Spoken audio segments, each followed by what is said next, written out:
Now, editing biasanya 16 gig ni adalah bare minimum bare minimum. Lagi-lagi kau nak buat kerja-kerja yang lagi berat lah, tambah dalam tu ada teks banyak, dalam tu ada footage banyak, memang memerlukan minimum 16 gig RAM, dan Cikgu Ulan sendiri pun pakai 16 gig RAM dan tak pernah lebih daripada tu.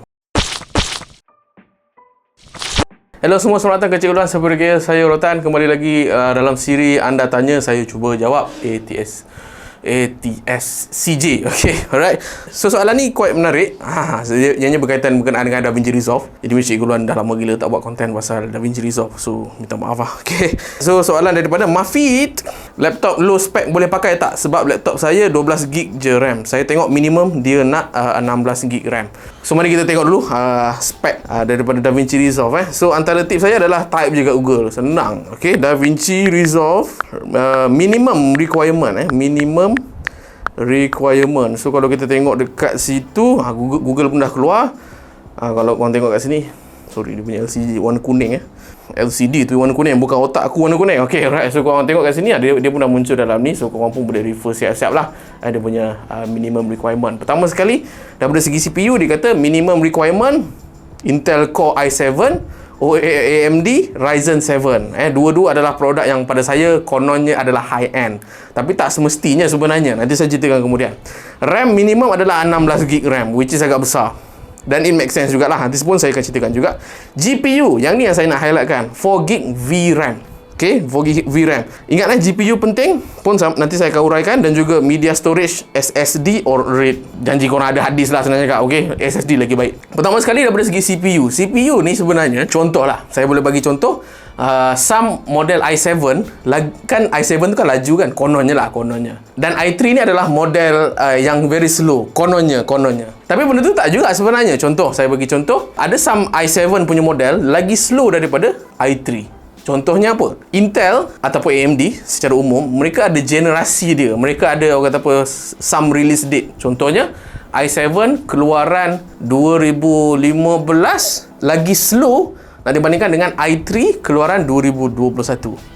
Lebih kurang macam tu lah. Faham tak? Maksudnya, tidaklah semestinya i7 tu lagi powerful lah, senang cakap. Kita kena tengok juga dia generasi ke berapa, dia keluar tahun bila. So kebiasaannya kalau macam i3 yang keluar 2021, which is dia gunakan architecture yang very powerful, nak dibandingkan dengan i7, walaupun mungkin dia capable, maksudnya daripada segi clock speed dia tinggi, dia banyak core tu semua, tapi sebab architecture dia lama, dia nak proses tu lagi lambat daripada i3 yang 2021. Tapi tu secara umum tu secara umum. Now daripada segi RAM, okay, RAM memang, orang kata apa, jangan pelik lah berkenaan dengan software editing ni memerlukan RAM yang besar. Memang.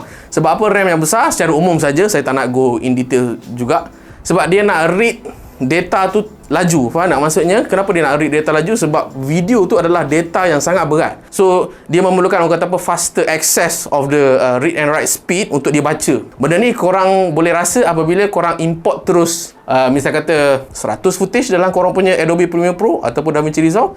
So that's where RAM itu akan digunakan secara total. Now, editing biasanya 16 gig ni adalah bare minimum bare minimum. Lagi-lagi korang nak buat kerja-kerja yang lagi berat lah, tambah dalam tu ada teks banyak, dalam tu ada footage banyak, memang memerlukan minimum 16 gig RAM, dan Cikgu Ulan sendiri pun pakai 16 gig RAM dan tak pernah lebih daripada tu. Okay, Cikgu Ulan dah pernah edit video konten RTM. Satu episod ada lebih kurang, saya kena import lebih kurang 10,000 footage. 10,000 footage. Korang dengar benda betul. Ya, 10,000 footage. Dan Cikgu Ulan ambil masa dalam lebih kurang 3 hingga 4 bulan nak siapkan offline editing saja. Saya buat offline editing saja, online orang lain yang buat lah. Dan last sekali, media storage.